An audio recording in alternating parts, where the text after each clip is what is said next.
Welcome to Faith Center Imus. Thank you for joining us in the service today. Now, let us listen to the ongoing message. So this morning, the title of the message is To Perfection. Sabihin nga natin lahat, taas natin ang kamay natin, sabihin natin, To Perfection. Ayan, sabay-sabay. One more time, To Perfection. Amen. So, To Perfection po ang ating title, and this is going to be just the introduction lang po ito. So, you might find it short. Kanina po umagang-aga namin natapos, but really, this is just the introduction, and this will be pinaka-foundation natin so that we can go on to the next parts. Alright? So, some of you might be asking, Pastora, bakit to perfection na naman? Eh, di ba nga perfect na ako? I'm perfect in the Spirit. Alright? But that's true. You are perfect in the Spirit, but not yet in the soulish area. So, yun po pag-uusapan natin in the soulish area. The perfect man that you are, yung spirit man, no, wala na kayo dadagdag dyan. It's a done deal, alright? Completed, alright? Perfected by God Himself. So, wala na tayo dadagdag dyan. Kaya lang, yung soulish area natin and the physical area, our ways, hindi pa ho perfect. Sino magsasabi dito, perfect na lahat ang ways nila, taas ang kamay? Wala pa, di ba? Because totoo naman po, wala pa talagang perfect ang kanilang ways. So these are the things that we need to perfect. And yung perfection na to, this is an ongoing progress. That's why sabihin natin, I'm still a work in progress. Alright? God is not yet finished with me. In the spirit area, tapos na po ang Panginoon. But not yet in the soulish area. Not yet in the physical area. Kaya ito po ang pag-aaralan natin ngayon. So let's turn our Bibles to the book of Hebrews chapter 6. Hebrews chapter 6. And we're going to start with verse 1 until verse 3. Alright, ito po pinaka-foundation natin. Sabi po dito, Hebrews chapter 6, verse 1 to 3, Therefore, leaving the discussion of the elementary principles of Christ. Ayan, iiwanan daw natin. Leaving the discussion of the elementary principles of Christ, let us go on to perfection. Sabihin natin lahat, to perfection. Ayan. Now, the word perfection simply means maturity. Okay? That we mature. Now, some people would take the word lightly, yung mature. Oh, mature na yan kay Lord. Ito naman, very immature. Right? We take the word mature lightly. Pero alam nyo ba, another word for that is perfection. So, meaning to say, to God, He does not take it lightly. Yung word na mature in Christ means you're being perfected in Christ. To Him, that is perfection.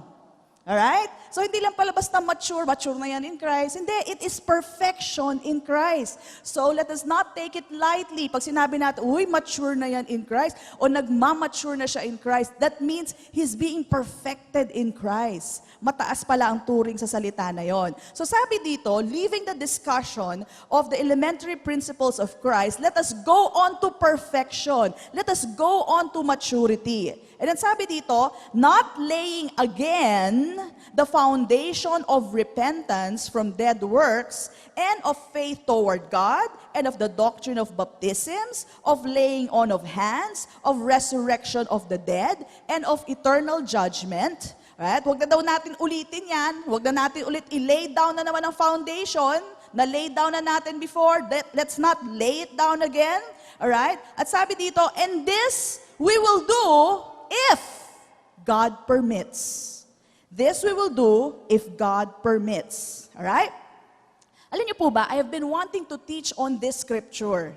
But for some reason, hindi ko po maintindihan, ba't hindi ko maituro-turo? And then finally, nung meditate ko na to, nakita ko, if God permits. You know why? Kailangan po kasi well-founded muna tayo dun sa mga principles of Christ before we can move on to perfection or to maturity. Dahil pag hindi ho maganda ang pundasyon ng anumang bagay, madaling mabuwal. Ha? Di ba po ang bahay nyo may foundation? Kung wala pong foundation niya, naanod na po ng baha. Alright? Kung wala pong foundation, pag may hangin na malakas, babagsak po ang bahay. Alright? So the foundation is very important. So, this is my good news to you. Because the Lord has allowed us today to continue today in this message, it means we are now ready. Sabi mo sa katabi mo, ready ka na. Okay, we're ready now to move on to perfection. Now, I realize, alam niyo po, iba-iba level natin dito eh. I realize, meron din tayo mga baby believers dito or baby Christians. Okay, sino po dito, ang i-recognize lang po natin, sino po dito yung mga 1 month, 2 months pa lang born again sa Panginoon? Taas ang kamay. Hindi ho nakakahiya yun. Lahat po kami nag-umpisa dyan. Ayan, wala. Puro tayo matatagal na at inugatan na sa Panginoon. May 1 year na kayo, 2 years. Uy, lahat. Sigurado kayo, ha? Okay, so lahat tayo, according to the raise of hands, ayan, ay puro tayo matagal na sa Panginoon, may ugat na kayo. So that's good. So it means we're really ready. Doon sa first service po, meron po mga ilan. So sabi ko naman sa kanila, we will be, of course, going back to those other messages in time. Pero hindi natin to uulit-ulitin. Na linggo-linggo na lang, yun lang din pag-uusapan natin. We have to move on. We have to go on to perfection. And as it is, the Lord has permitted us today, alright? Today, to move on to maturity. And not just to maturity, but to move on to perfection. Sabi mo sa katabi mo, to perfection. Ayan, we're going now to perfection. Alright? So, as parents, punta muna tayo sa physical, natural. As parents, all parents want their children to grow. Tama po ba? To go, to grow, and to glow. Alright? So, parents want their children to grow. Okay? As much as they want them to stay as cute as they are, dahil napaka-cute naman talaga ng mga babies, pero gusto ng mga nanay maglakihan at mag-mature ang mga bata. Kasi minsan naman sasabihin ng nanay, naku anak, ang cute-cute mo talaga, sana wag ka nang lumaki. O diba? Ang cute-cute naman talaga. O yan, si Gab-Gab yan. Okay. So ang cute-cute ng baby, minsan ayaw mo nang palakihin yung baby. Tama po ba? Yan, sinabihan din ako ng nanay ko niyan. Okay? So cute. But we all know that as parents, the baby cannot stay a baby all their lives. Bakit po? Abay, kawawa naman yung baby kung buong buhay niya kasi laki niya si Mahal, di ba? Gusto naman natin lumaki siya ng konti at hindi lang konti, kundi tumangkad pa at may magawa siya on his own. We all know that babies are very dependent. Very dependent po yan. Nung tayo po, at lahat naman tayo nag-umpisa dito, nung tayo po ay baby Christian, pag sinabing, look for the book of Romans, may tendency pa na hanapin natin ang book of Romans sa Old Testament. Tama po ba? Nagkamali rin tayo. Di ba? Pero kunwari, 10 years ka ng Christian. At pag sinabi sa'yo, look for the book of Corinthians at hinahanap mo pa rin sa Old Testament, may problema ka na. 10 years ka na kay Lord eh. Ha? Hinahanap mo pa rin ang Corinthians sa Old Testament, may problema tayo dyan. Okay? Ibig sabihin, hindi mo binubuklat ang Bible mo. Alright? So you have to understand, we have to grow and mature. Not only in the way we think, but also in the knowledge of the Lord. We have to grow. Alright? So, kasi po, pag hindi, madali tayo madaya. Sabi ng kaibigan mo, o sige nga, asan si Hercules sa Bible? Ikaw naman, hinahanap mo, Hercules. Wala pong Hercules sa Bible. Ayan, sino nandun? Si Samson. Ayan. Huwag nyo nga hanapin sa Hercules. Iba naman sabihin, the book of Hezekiah. Hinanap si Hezekiah sa isang book na, wala pong book of Hezekiah. Alright? So madali tayong madaya kung tayo po ay nananatiling mga bata. Children or baby Christians are so dependent. Now, if you're just a baby Christian at sakaling maligaw ka sa Old Testament, hinahanap mo ang book of Ephesians, okay lang yan. We all started that way. There's nothing wrong to be a baby Christian, but not for 10 years. Okay? Hindi 10 years nandun ka pa rin. Alright? Because, of course, madali tayo madaya at parang tayo mga walang alam. Babies also need their parents to, magtimpla ng pagkain para sa kanila. Hindi nila kaya sila magtitimpla. Diba? Kaya ba nila silang kukuha ng gatas, lalagyan ng tubig, ime-measure, at aalugin? Hindi nila kaya yon. Gaya rin ng mga baby Christians. Ang mga baby Christians hindi marunong magtimpla ng kanilang buhay Kristiyano. Alam niyo po ba, nung bago akong Kristiyano, pag nagpe-pray ako, pag hindi ako umiyak, feeling ko hindi ako nag-pray. Pag walang tulo ng luha, feeling ko hindi ata ako nakapag-pray ngayon. Bakit? Nakadepende sa emosyon. Alright? Parang hindi ako nakakonect kay Lord ngayon. Bakit? Wala akong luha. Yung iba naman, pag hindi nakapagbasa ng Biblia, feeling nila, galit si Lord sa kanila. Alright? And that is not true. But that is the case if you remain to be a baby Christian in your thinking, guess what? You would feel condemned when you have not read your Bible. Okay? So we all have to grow because baby Christians, alright, masyado pang emosyonal, nakabase sa emotions nila ang kanilang pananaw sa kanilang spiritual life. Babies are mga mahilig umiyak. Okay? Mga cry babies. Ayan. Cry babies po ang mga bata. Okay? Konting problema lang, pastora.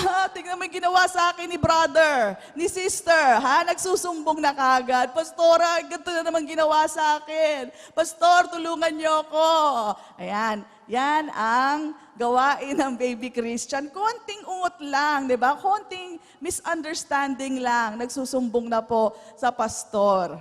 Okay? So we don't want to remain as baby Christians na lahat nakadepende sa kanilang emosyon. Okay? And baby Christians can actually, or babies can actually eat anything. Alright? Mabuti yan, spaghetti lang na madumi. Pero ibang baby, lahat ng madampot, bulak na gamit, pakpak ng pakpak ng cockroach, alright? Binti ng cockroach, lahat yan dire-diretso sa bibig without any discernment. Diretso lang yan. Hindi nila aamuyin yan, di ba? Titikman muna, tsaka na lang ilalabas ulit. Alright? So baby Christians are like that as well. Guess how? Okay, manonood yan ng 700 Club, manonood ng Dating Daan, Tamang Daan, manonood ng INC, lahat papanoorin nila at sasabihin nila, woo, praise God. I'm so blessed. Okay? Alam mo yun, lahat alam na bless sila. Okay? So, they can eat anything and have no discernment whether that's good or bad for them. And that is how it is when you're a baby Christian. Kaya hindi tayo dapat manatiling baby Christian. Amen po ba? Alright. So we need to grow up because we don't want to be fed after. Diba? Nakakahiya naman, 12 years old ka na, hinahabol ka pa ng nanay mo, magsalawal ka na. Nakakahiya naman yun. Pag sasalawin ka, 12 years old ka na. Di ba? Okay lang yun sa maliliit na bata. Pero pag hinahabol ka, 12 years old ka na, there is something wrong. Marami pong matanda na Kristiyano, ganito po ang itsura. Ayan. Matanda na, nakalampin pa, ang laki ng pardible, may pantsupon pa. Alright? Bakit may tsupon? Kailangan siya i-pacify. Masyado siyang maraming emosyon. At para tumigil ang kanyang emosyon, chup-chup-chupan siya. Ayan. Bibigyan siya ng pacifier. Alright? But this is not the picture that we want in our spiritual life. We need to mature. Sabi mo sa tabi mo, to perfection. Alright? We need to mature. Now, of course, we all have different birth dates. Ako po, pinanganak ulit ako, March 1984. Alright? Siguro sa inyo, ilan sa inyo? 2000 na. Alright? So matanda na po ako sa Panginoon. Alright? But you know what? It doesn't matter kung kailan po yung birth date nyo. Actually, do you know that Pastor Mike got born again way after me? So mas matanda po ako sa kanya, yung birth date ko in spiritual, mas matanda po ako. But guess what? Si Pastor Mike po ang nag-disciple sa akin. Pwede yun. Why? Because it means Pastor Mike cooperated with the Lord right away. He received the word, applied the word, obeyed the word, and it bore fruit in his life. Okay? Ako siguro noon, panay tanggi ko, yes Lord, pero hindi ko ginagawa. So medyo matagal-tagal yung biyahe ko. So it means to say, hindi po yan nakabase sa birth date. It is based on you hearing the word, receiving the word, all right? Applying it in your life, and it bearing fruit in your life. Amen? Marami po siguro kayo nakasabayan. Sabay-sabay kayo na born again. Alright? Pero kita nyo, iba-iba ang spiritual life nyo. Iba-iba ang bunga sa inyong buhay. Amen po ba? That happens. So wala po sa patandaan yan o paunahan. It's about receiving the word, alright? Maturing in the word. Why? Because you used it in your life. One characteristic of a baby Christian is that they are dull of hearing.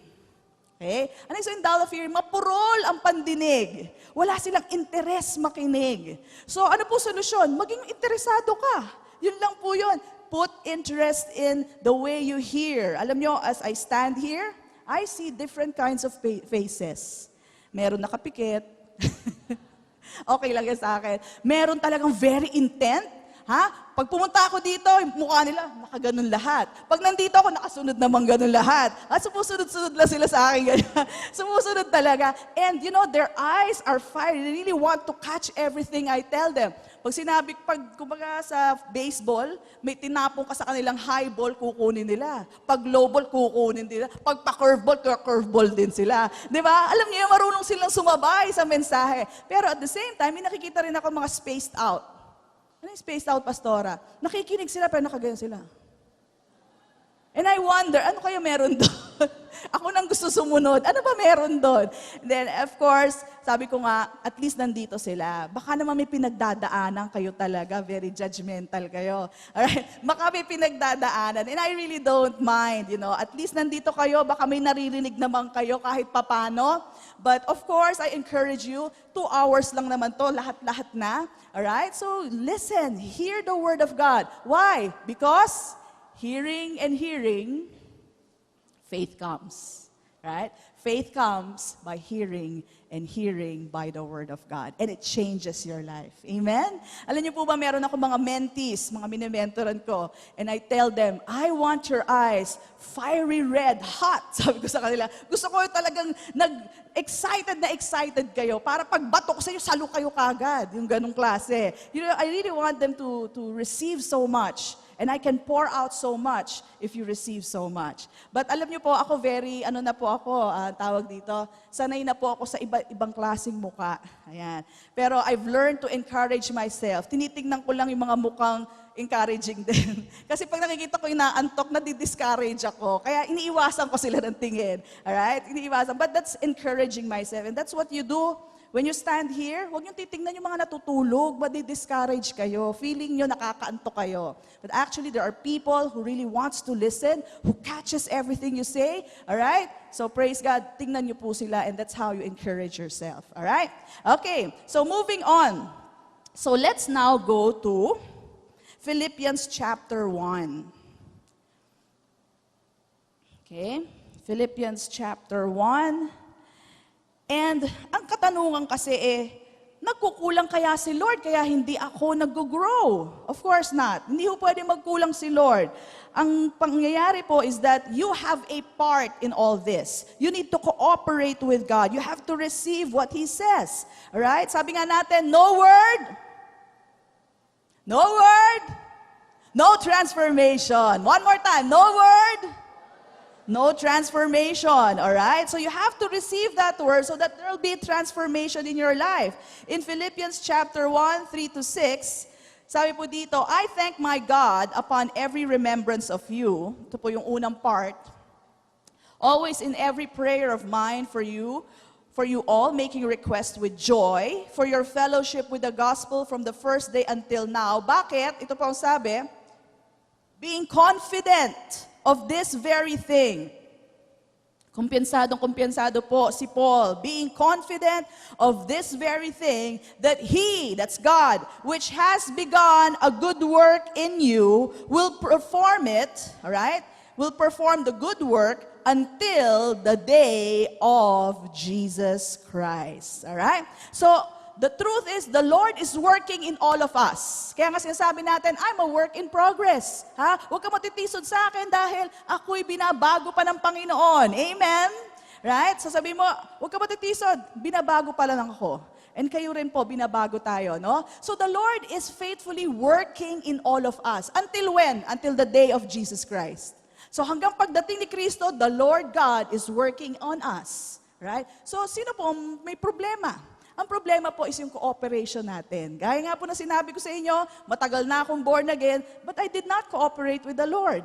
But si Pastor Mike, the moment he got born again, tanggap siya kagad ng tanggap, alright? At nabago po siya kagad ng Panginoon. And that's why he was the one who discipled me. Okay? So that happens. So, ang variation po, kung bakit po isa matulin ang growth, at yung isa napakabagal, hindi po sa Panginoon. Pantay-pantay po ang turing ng Panginoon sa atin. Lahat tayo, favorite niya. Amen? Kaya lang, yung response natin ay iba-iba. At doon po ang dahilan kung bakit po nagva-vary ang ating maturity. Okay? It all depends on you. Okay? Sabi mo sa tayo mo, it depends on you. But this is one thing that we have to remember. Being confident of this very thing, that He which began a good work in you. Did the Lord begin a good work in you? Amen. Inumpisahan ka ng Panginoon, di ba? Ang sabi dito, He will also perform it. Right? He will also perform it. So, ibig sabihin, since naumpisahan ka niya, huwag ka mag-alala, tatapusin ka rin niya. Parang nakakaano yun, no? Tatapusin ka ni Lord. But He will perform that which He has begun. So, for me as your pastor, alam niyo po ba, that takes the load off me. That takes the pressure off me. Alam niyo bang hindi ko kayo tatrabahuhin? Praise God. Alright? Ang gagawin ko lang po, i-equip ko kayo. I'll make you ready so that when the Lord works in you, you have the word. Alright? And God will work on you. That's not my job. So, I will not control you. I will not manipulate you. Why? Because it's the Lord's work, not me. So this is a message for all the leaders as well. Leaders, kayo ba yung na-frustrate sa inyo mga members? Huwag na kayo ma-frustrate. Alam nyo, hindi nyo trabaho yan. Ang trabaho lang natin, come, we invite you, we encourage you. Ito po ang gagawin natin. Pag ayaw nila, okay lang, praise the Lord. Gusto mo, praise the Lord din. Bakit po? Hindi natin trabaho ang pag-work sa kanila. It is the work of God, not us. Amen? May perfect timing yan. So we don't need to push it, we don't need to control them. Ikaw pag hindi ka pumunta, narinig mo ba yung sabi ni Pastora? Pag ginawa pa akong panakot, minsan may narinig akong leader, gano'n, narinig mo sabi ni Pastora, lahat daw dapat pumunta, aba. Nag-nightmare na yung member, nakikita yung mukha ko. Alright? Alam niyo po, huwag niyo na akong gawing panakot. Kung ayaw nila, okay lang yun. Alright? It is not us working on them, it is God working on them. What we have to do is just remind them, this is what our activity is, this is our vision, ito ang salita ng Diyos, take it or you can leave it. No problem, no harm done. Walang personalan, Bible lang. Amen? Bible lang yan.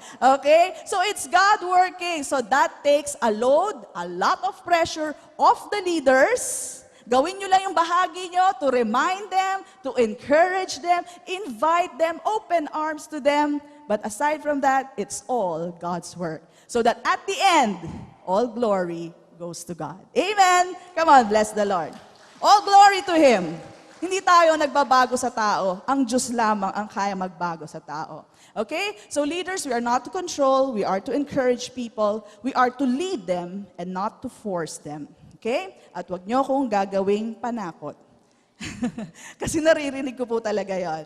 Okay, but definitely, this is the encouragement of the writer of the book of Hebrews. Ang sabi niya, everybody has to grow. Let us move to perfection. Let us go on to perfection. Balikan ko po yung verse na yon in Hebrews 6:1.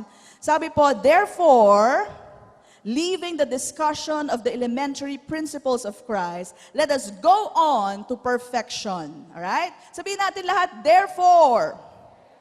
Okay. Now, pag binanggit po ang salitang therefore, ibig sabihin, there was something before. Ulitin ko po. Kaya po, therefore, there was something before. So, let us read the scripture before Hebrews 6:1. And this is Hebrews chapter 5, verse 12. You have to look at that in your own Bibles. Hebrews 5:12. Para po makuha natin yung buong konteksto. And the context of this is really about you babes need to grow up. You need to mature. Hebrews 5:12 says, for though by this time, dapat sa panahon na to, sa oras na ito, ang sinasabi nung writer ng Hebrew, for though by this time, you ought to be teachers. Sabi mo sa katabi mo, dapat teacher ka na. Okay, now, hindi po sinasabing one of the fivefold ministry. Ibig sabihin lang, kaya mo na magturo, kaya mo na mag-share. Right? You ought to be teachers. You need someone to teach you again, na naman. Sabi nga niya, kumbaga nire-rebuke niya yung mga tao eh. For though by this time you ought to be teachers, you need someone to teach you again, na naman. Ha? Alin daw? Again, the first principles of the oracles of God. What are the oracles of God? Oracles of God is divine words. Okay? Kailangan na naman ba daw ituro sa'yo yung mga first principles? Okay? At sabi dito, and you have come to need milk and not solid food. For everyone who partakes only of milk is unskilled in the word of righteousness. Kung puro milk lang, wala kang skill, kulang ka sa skill sa word of righteousness. Now, that's for advanced learning. Okay? So, saka na natin yung pag-uusapan. But right now, we just want to impart to you that we need to grow. For everyone who partakes only of milk is unskilled in the word of righteousness, for he is a babe or a baby. But solid food belongs to those who are of full age, that is, those who by reason of use have their senses exercised to discern both good and evil. So meaning to say, ginamit nila ang salita ng Diyos, they exercise it in their lives, so that now, by reason of use, they are now able to discern both good and evil. Alam na nila kung ano yung tama, alam na nila kung ano yung mali. Hindi nila gagawin yan.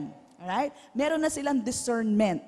Okay? So ang sinasabi dito ng Hebrew writer, by the way, the Hebrew writer, many scholars would say that this is Paul. Pero wala pong naka-indicate, kaya hindi ko po rin masabing si Paul. But the scholars say that this is Paul kasi similar daw po sa kanyang mga writings. Alright? So anyway, so what the writer is saying is that mag-grow up ka na. Dapat nga teacher ka na eh. Kaya lang parang toddler ka pa rin hanggang ngayon. Ha? Meron ba tayong kilala na ang laki-laki na may hawak pang bote? Alright? May hawak pang bote ng gatas at may pacifier pa? Huwag niyo itaas kamay niyo. Okay? Baka lang meron. Of course, merong ganon kasi meron po akong kilala. Until now, pag natutulog, chup-chup pa. Okay, meron pong ganon. So, it's not normal. It's not right. Dapat po nag-grow tayo, di ba? So, sabi ni Paul, dapat, or sabi ng writer, dapat hindi na kayo toddler, dapat hindi na kayo grade school, okay? Dapat teachers na kayo. Alam niyo mga grade school, mahilig pa yung makipag-away eh. Di ba? Makipag-away sa school, biglang sabihin, teacher, sinuntok ako. Di ba? Teacher, sinipa ako. Teacher, kinuha yung gamit ko.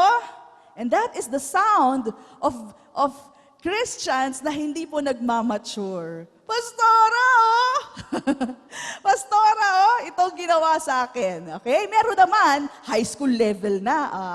High school level na sila. Iba naman ang style nito. Okay? Pag chichismisan si sister, ay naku, nga.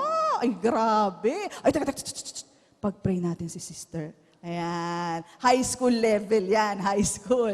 Okay? So medyo ibang klase, may halo ng prayer. Kaya lang, hindi pa rin nag-mature. Okay? Meron naman, college level. Ito college level, ano na to, mga malalakas na ang loob nito. Kaya na nilang mag-cutting classes. Di ba?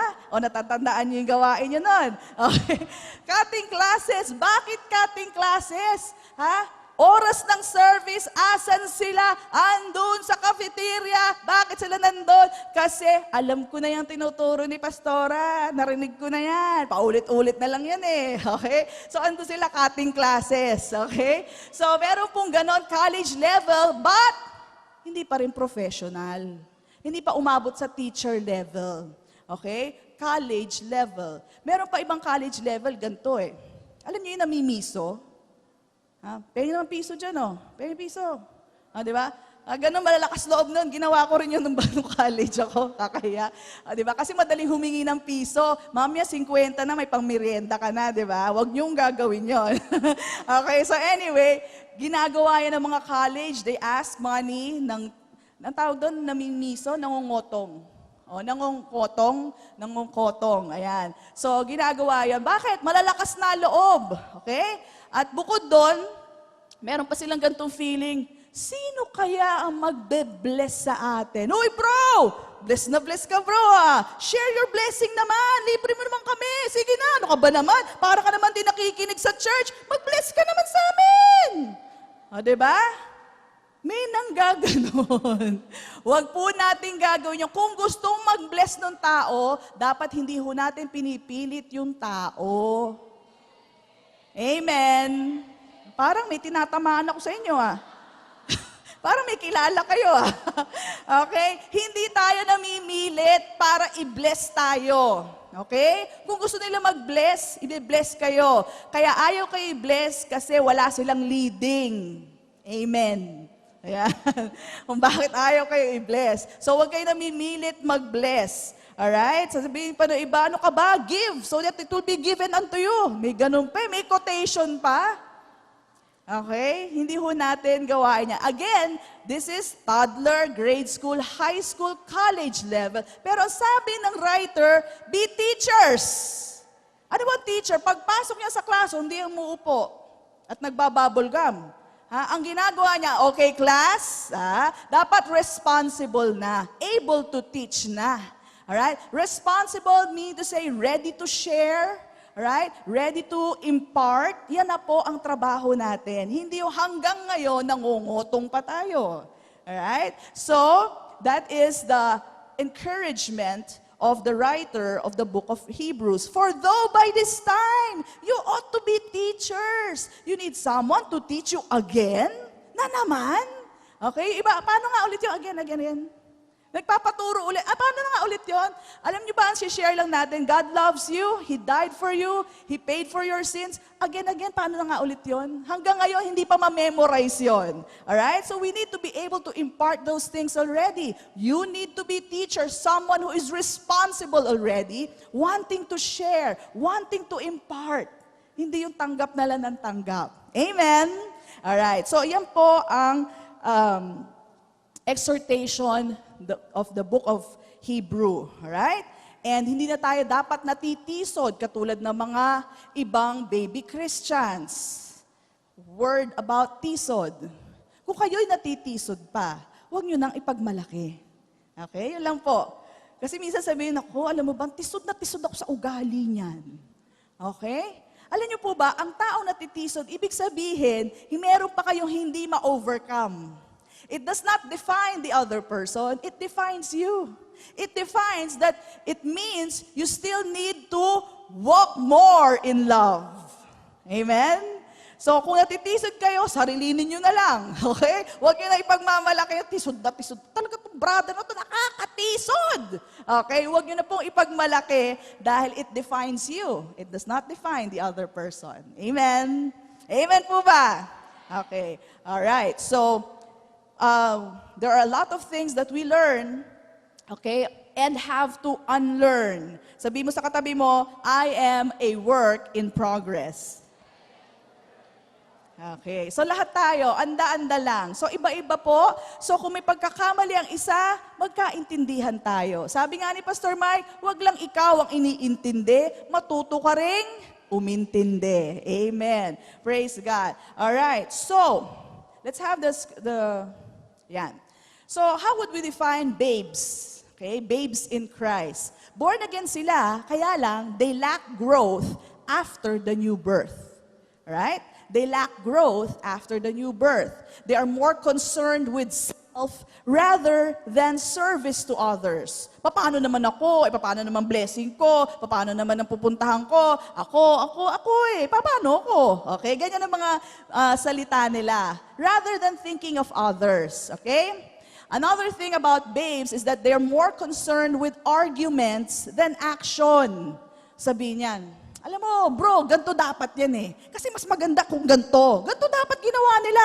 Sabihin ng kausap niya, o sige, halika, gawin natin. Ay, teka, busy ko, busy. Dami mong suggestion, pagdating sa action, wala na. Busy ako, busy. Pero alam ko, dapat ganito. Ayan. So, yun po ang concern nila. Gusto nila mag-argue, but when it comes to action, wala. Alright? Next, babes looks to people rather than looking unto God. So they would say, sino kaya ang magbe-bless sa akin ngayon? Sino kaya ang uutangan ko ngayon? Okay? So they look to people rather than God. Now, the opposite is also true. So ang babes po, they lack growth after new birth. The mature, they grow after the new birth. All right? They grow. So they are more concerned. They have learned to be more concerned. All right? Of others, service to others, than themselves. O sister, wala na upuan, kayo na po ang maupo. Okay? Alright? What else? They're more concerned now with action rather than argument. Sige, magdaldalang kayo dyan, mag-argue kayo dyan, ako gagawin ko na. Ha? Kaysa na maubos ang oras natin, kaka-argue, kaka-debate, ako gagawin ko na. Right? And then they look to God rather than looking to people. So they would say, Lord, you are my source. You are my provider. Sa inyo ako nakatangin. Hindi ako titingin sa tao. Alright? Okay? So that's the opposite of mature ones. Mature people, mature Christians, are well trained by the Word.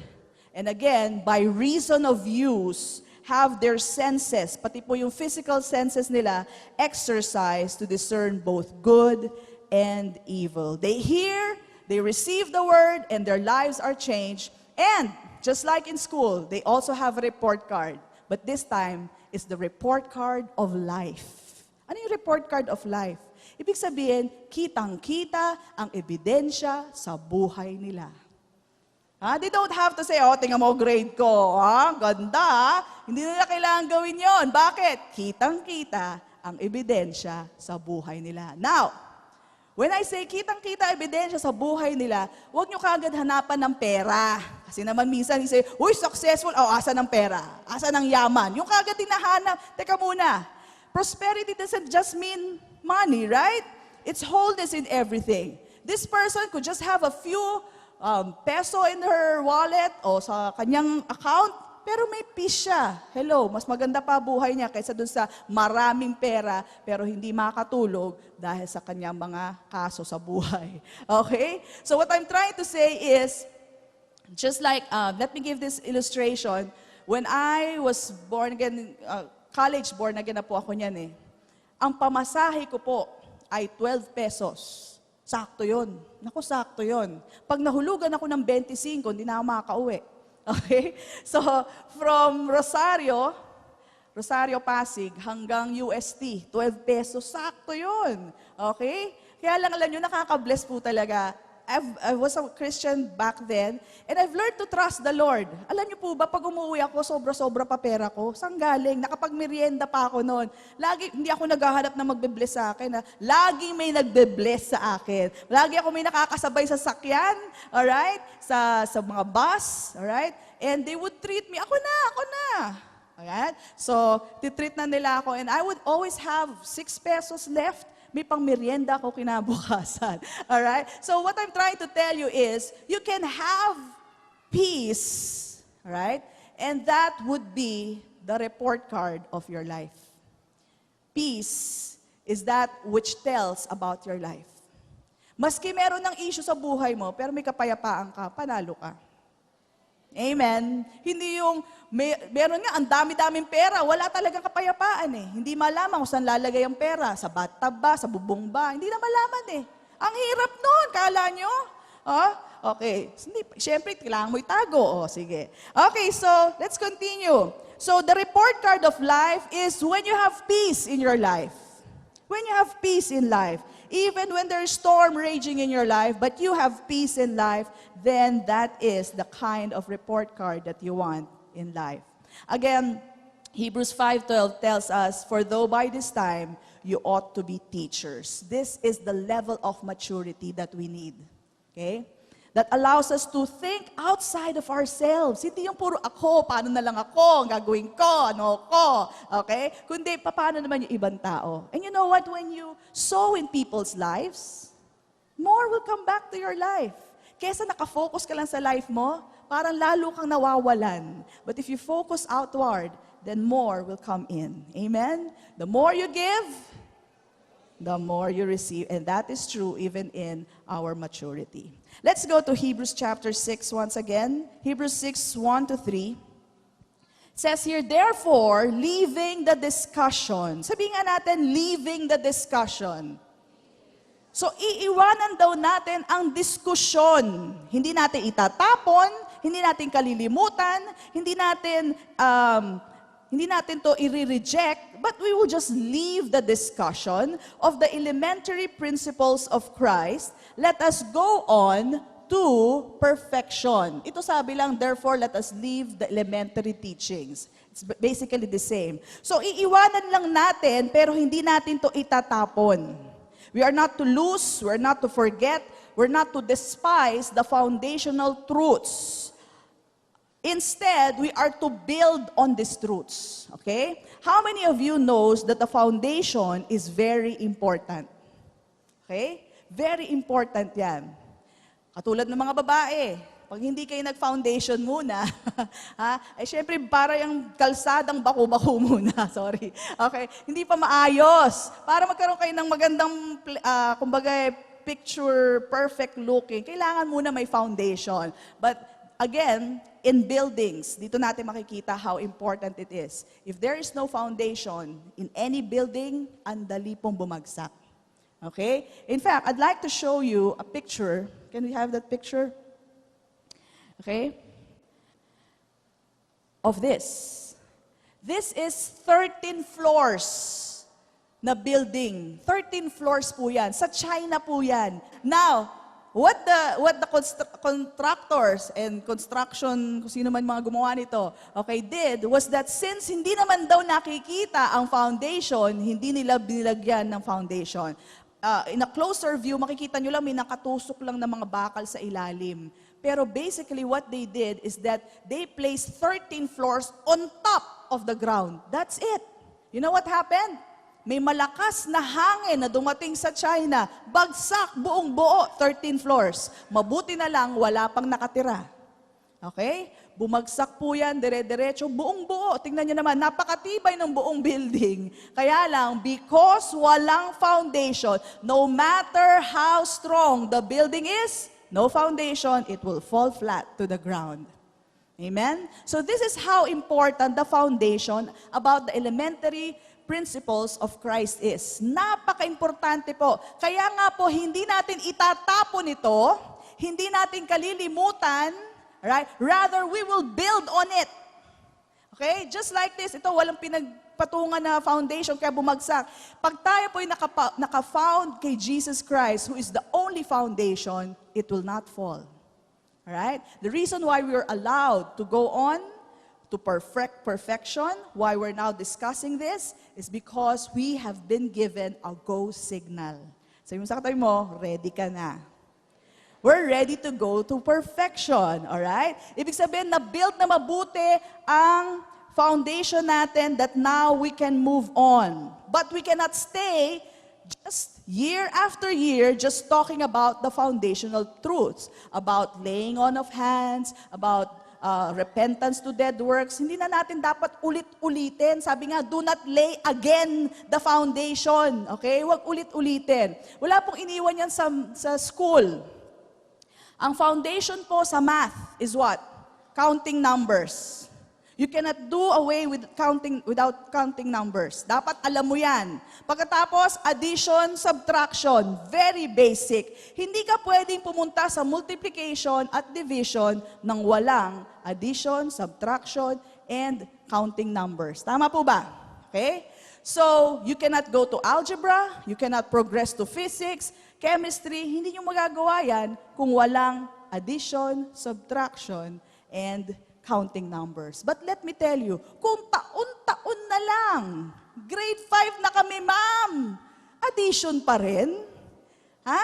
Grade 5 at grade 6 na kami next year, ma'am. Subtraction pa rin. I tell you, walang mararating ang mga batang ito. Amen. So it's the same thing. If I'm going to talk to you about laying on of hands, all right, and repentance to dead works, and the basic elementary teachings about Jesus Christ, wala kayong mararating. Sabihin nyo lang, I am blessed. I am forgiven. Amen. Tapos na. Para sa inyo lang, all right? Yes, Lord, you died for me. Thank you, Lord. Amen. Amen. Okay, ganun lang. Alright, hindi ka na nag-progress. That's why what we are to do is to build on that foundation. You don't throw away the foundation. You don't throw away addition and subtraction. You need it. Amen? But you build upon it so that there will be maturity. Amen po ba? So this is the intro. I have to establish this so that you'll know why we're moving away from the principles, the elementary principles of Christ, and yung mga tungkol sa mga repentance from dead works, etc., etc.